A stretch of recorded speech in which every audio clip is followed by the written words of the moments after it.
Dele Farotimi, a seasoned lawyer and an outspoken critic of the Nigerian justice system, who has expressed his concerns extensively in his thought-provoking book, Nigeria and its Criminal Justice System. Dele Farotimi joins us virtually from Lagos. Thank you so much, Mr. Farotimi, for joining us today. Good evening, Shell.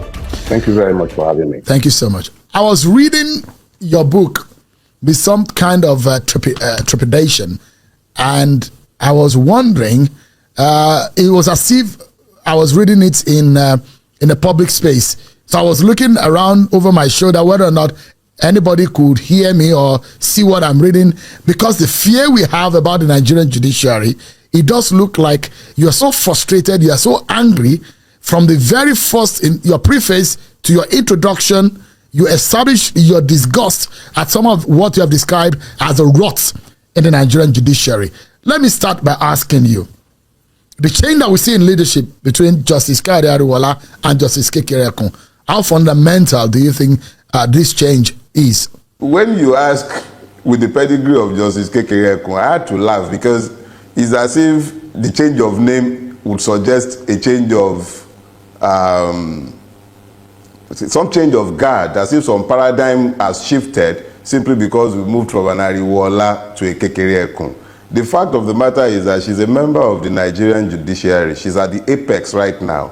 She was part and parcel of that Supreme Court each and every time that it had failed the Nigerian people in the last decade plus. She was part and parcel of that Supreme Court when it delivered his Lawan judgment, when it delivered his Akpabio's judgment, when it delivered almost all of the disgusting judgments that have issued forth from the Supreme Court. You said you were reading my book with trepidation, and I'm like, okay. Flora Azinge, a justice, I believe, of the Court of Appeal, sitting at the tribunal in Kano, Azinge came out publicly to speak of how she was being induced. Attempts were being made to induce herself and members of her panel. That wasn't Dele Farotimi that said that. That is a veritable member of the judiciary that said that. Bokachua came to the public space to tell all of us within the unholy chambers of the Senate exactly how judicial pronouncements are procured in the bedroom. He was the first to inform us of how the judiciary has been bokachualized. Supreme Court justices numbering 14 came out to say that the Supreme Court, the head of the Supreme Court at the time, Tanko Mohammed, the plane driver, was corrupt. They were claiming that 80 billion had been misappropriated in the Supreme Court. These were justices of the Supreme Court that were signing petitions, not Dele Farotimi now. So it wasn't something that Dele Farotimi said that led them to do that. When the United States Department of State came out with its 2021 report and said that our judiciary is a cesspit of corruption, it wasn't Dele Farotimi that said that. He didn't say so. So you have a situation where our judiciary did not become the way it is because Dele said anything. Incidentally, I believe about 2 years ago, when Justice Ariwoola was appointed acting CJ, this question you have asked of me tonight was probably a mirror image of the same question Dr. Ruben Abati asked of me about Ariwoola and what effect he might have, what changes we might expect from the judiciary. I told him at the time that I didn't expect anything to change. Just as I'm telling you as well, right here and now, that I expect nothing to change. The Nigerian judiciary is the way it is because that is the way the system needs it to be for the system to function. Mr. Farotimi, there are those who know Justice Kekere Ekun and who will refer to Justice Kekere Ekun in this manner. They say Justice Kekere Ekun is incorruptible and comes with the highest level of integrity. Would you be fair to have referred to Justice Kekere Ekun in the manner in which you have referred to her? Our person has been. You've made reference. Listen, my brother. Persons make up systems, but essentially, this is not about persons. I don't have a personal experience of Justice Kekere Ekun, so I cannot speak to a person, but I can speak to the institution that she is heading. And I am saying that the institution she's heading is institutionally incapable of delivering justice because the system has not been set up to deliver justice. I don't know who she is as a person, but I know what she represents. And I am saying that the institution she represents, look, don't listen to me, listen to Ebun Shofunde SAN. Mr. Shofunde was very specific when he said very clearly that the judicial reputation is at an all-time low. That is the head of the body of senior advocates of Nigeria. Not me. I'm even a retired lawyer. I'm not a seasoned lawyer. Don't worry. It actually makes more sense for everybody to believe that I should not be taken seriously since I kukuma come across as a madman. So don't worry about me. Let's listen to the likes of Ebun Shofunde. Let's listen to, I forget this justice name, the one that retired from Niger State. In the chambers at his own valedictory service, he was busy indicting the judiciary and excoriating it in the strongest possible term, not something I said. So when I say it, maybe the irreverent manner that I might adopt in delivering the truth without bothering to sugarcoat it might come across as shocking, but I am not saying anything that we all are not aware of. Our judiciary is a reflection of the society that we have managed to build, debased, debauched, completely acculturated to abnormalities. It does not deliver any justice. We are only fooling ourselves. How do you talk about justice in a situation where you spend over 5 years in court, at the High Court, over 5 years before you are even heard? I have cases involving me as a person, personal cases where I had grievances against state agencies and I sued, and I've been in court for like 4 years in one case. My matter has not been heard in 1 day. We've never been called to open our case. And yet, if that is not corrupt, what is more corrupt? Justice delayed is justice denied. Ariwola is still sitting there at his valedictory saying bye-bye and is talking about delaying justice. Who causes it? Yeah, and this is the manner in which I summarized your book. It's an easy read. I probably read half of it on the plane from Lagos to Abuja, and just about 100 pages or so. You said in that book, and this is how I summarize it. You said that there is a systemic corruption, inefficiency, lack of public trust in law enforcement and judicial processes in Nigeria, and you gave us some very far-reaching and personal experience as a practicing lawyer. In fact, what bothered me is the names that you dropped and the names you mentioned, which I know can put you into legal trouble, and which I know that you're a man of, you're a troublemaker yourself. Sheol, let me explain something to you. Yeah. In law, the truth is an absolute defense against libel, whether that libel is civil or criminal libel. The truth is an absolute defense. I challenge any one of them to dare to sue me, take me to that same court. The key reason why I felt myself compelled to write this book is the fact that I sought legal redress for the libel against me by one of the principal characters, and he used his clout in the judiciary to deny me the capacity to even question him. These are heavy, these are weighty allegations. You have they are not allegations, a former facts. Solicitor General of Lagos State, Lawal Pedro SAN. You have accused Baba Afe Babalola SAN. You have accused a very prominent person in the judiciary also of compromise. In fact, you even mentioned the retired CJN Ariwola in some of your analysis in your book. These are weighty and heavy allegations against these personalities, don't you think? Let me put it this way. I have been very, very deliberate about avoiding dealing with names and persons, because my fight in the Nigerian space is not against persons. It's about the decadent institution and the state itself. So whenever I have had to mention persons by name, it's been because it is completely unavoidable, and the truth and facts have to be established without looking at anybody's eyes, because all of us, we're just creatures in time. We will go eventually. Incidentally, my confidant and friend, who was chairman at the launch of the book, has passed on within less than 2 months of the book being launched. That shows you the transient nature.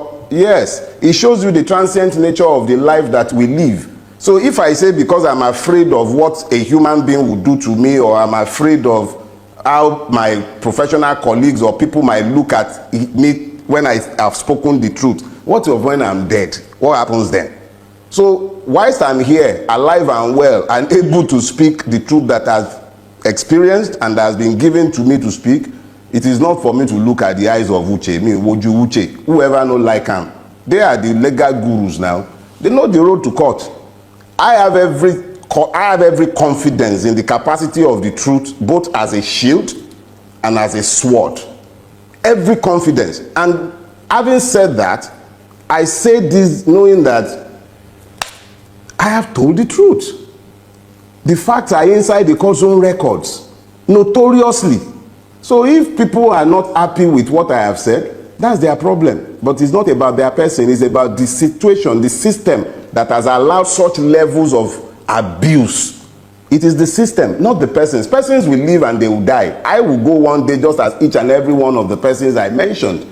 But the system that allowed that kind of evil has to change. If this society is going to be one in which our children are going to be able to live with some level and measure of decency, we cannot have a system that regulates impunity and then that licenses men to act as though they are gods and citizens ourselves that they can simply trample upon their head and then use the courts to legitimize the evil. No. So you are saying what you have inferred in this book to me looks like a frustration of a lawyer who has seen the worst case scenario of what could have happened in any justice system, even in hell, and you have said, look, anybody who goes to find justice in the Nigerian system is a sheer waste of time.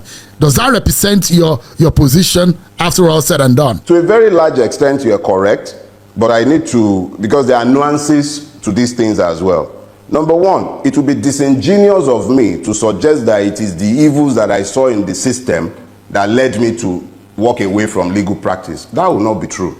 I had already decided I was leaving when I turned 50. What happened in this case happened, I think, in 2013.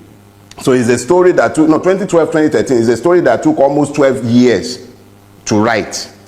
So even after it had happened, I remained in practice for, I think, another 5 years before retiring. So it wasn't because of this. But when it comes to the truthfulness of your assertion that I had become disenchanted with the capacity of the system to deliver anything of value, you're completely correct.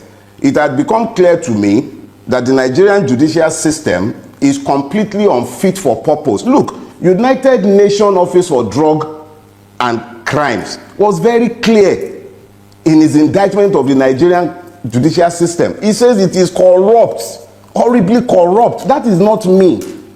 It is now my own experience. You know, when you are talking in abstracts and you are talking about the corruption of the judiciary, you are still speaking abstractly. What I have done is to offer my own first-hand experience within the system. I have merely spoken to what I saw within the system, what I witnessed. So where the United Nations Office for Drug and Crime can speak generally and in broad terms, where Mr. Shofunde could speak about the Supreme Court having become perfunctory with his judgment. I'm quoting him. Supreme Court judgment has become perfunctory. This is not, those are not rabble-rousers. You can say Dele Farotimi is not well, he's a rabble-rouser. Those are not Dele Farotimi. Those are individuals and institutions to whom you can at least ascribe some measure of temperance, unlike me. So that's what it is. It became tiring and it became important to set the record straight and let Nigeria be confronted with a mirror showing it is that judiciary should see its own ugly nudity and be forced to change itself. It's a society-wide thing. But if the judiciary is lost, what is left of the society? So you have officially and permanently left the legal practice. Oh, and you're yes, not open to return. Never. I left legal practice in 2018 when I turned 50. I left and I announced it to the whole world. I left my practice. I said bye-bye to it. I find my living in other ways. I try my best to find other living, but I left law practice completely. I find no satisfaction in it, not because of what is happening there. Like I said, even before I was ever called to the Nigerian bar, even when I was yet in the university, I'd already told all my friends that once I turn 50, I'll find other things to do with my life. I wasn't coming to practice to discover that the Nigerian legal system is horrible. No. I'm a member of this society. I didn't need to enter the law practice to find out that the law practice and the legal system is decadent. It is the same as every other aspect of our society. Every strata of our society is decayed, including the press. So this is not one where anybody gets to point fingers. It is a society-wide collapse. But I decided I was leaving. Let me find other living. I'd been farming since maybe like 20-something years ago. I find other ways to earn a living and to live my life without the stress of saying my Lord and my lady to people that I know, your worship, your honor to people who are less than honorable. I'm done with all of that. Well, I mean, but it's okay to still call you a lawyer. At the end of the day, whether you are fixed, retired, former, at the end of the day, I'm defined by my legal training. When I was taking the decision to read law, it was based on the understanding that I'm living in a lawless society, but it was necessary to understand the law so that I'll know the part where I have to bend or where I have to avoid. So I'm a lawyer for the rest of my life, but just not a practicing one. I'm retired. And so I'm going to the nitty-gritty of what you wrote in your book, which I may not be able to pick on every character or every experience that you have. But there is one that seems to have touched you, and you became so emotional in the use of your language in this book. You describe the situation, historical factors, socio-political dynamics, and economic disparities, which you think have contributed to the dysfunction system we have within the Nigerian judiciary. You have argued that these challenges not only hinder effective law enforcement or also undermine the protection of citizens' rights, leading to a cycle of impunity and justice. You particularly took on personalities. And a very revered legal icon, Are Afe Babalola, you accused him of corrupting the Supreme Court. You accused him of libel. And you accuse him of leveraging his influence in the judiciary to deny you justice. You made reference to a particular case. And you also dragged the likes of Mr. Pedro SAN in all of this argument. What exactly was the situation? And how can you defend what you have alleged in this book?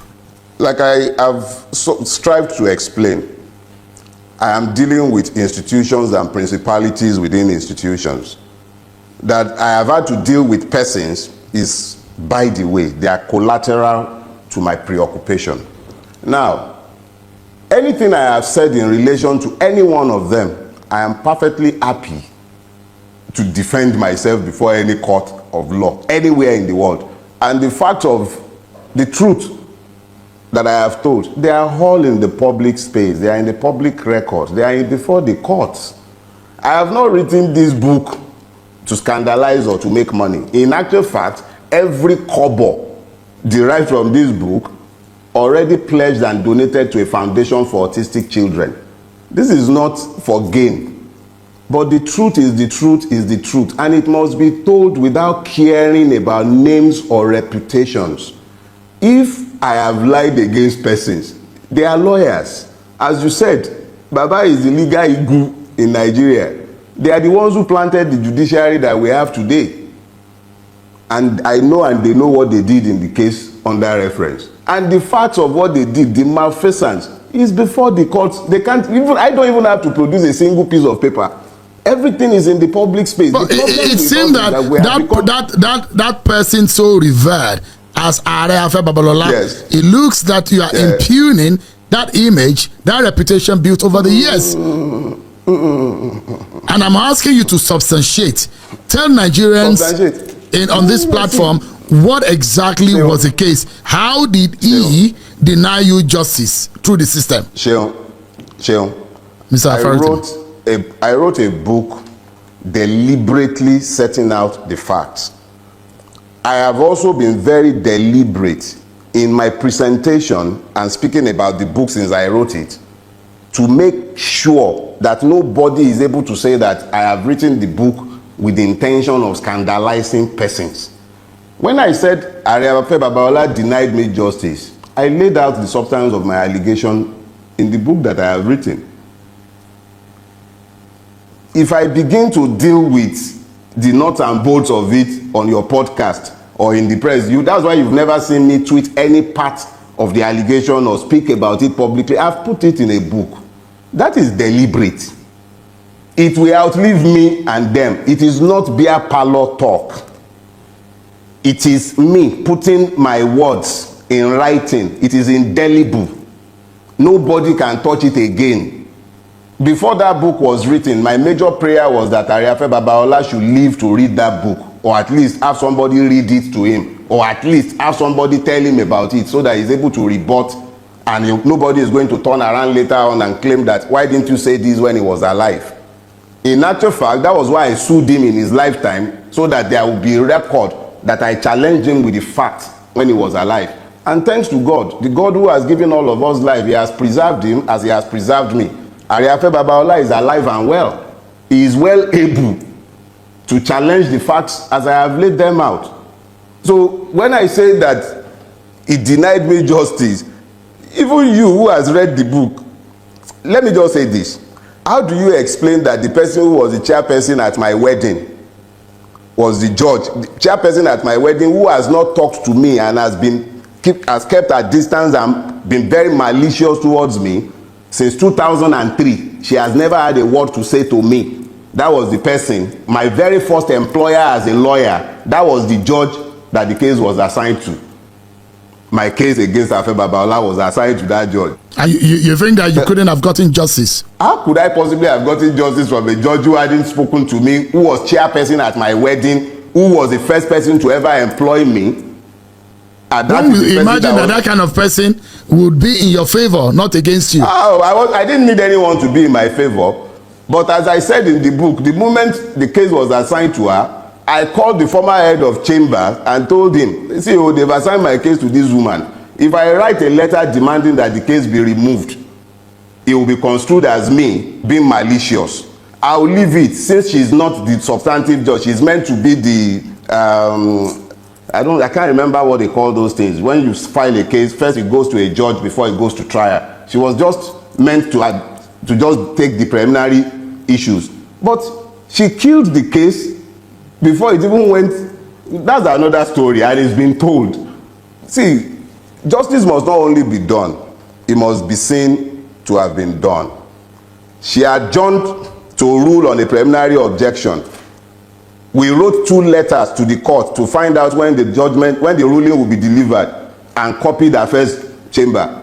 Nobody ever responded. 9 months after her adjournment, she delivered the ruling without even informing us. We just happened to be in court for something else, and we realized that she had delivered her ruling without ever informing us. I have provided more. Look, my own is this. Before the book was written, I was pressured. I was under a lot of personal pressure that I must write this book and it must be in the public space, because none of us will live forever. Now I have written this book. Those who feel aggrieved by the book should do me the favor of suing me.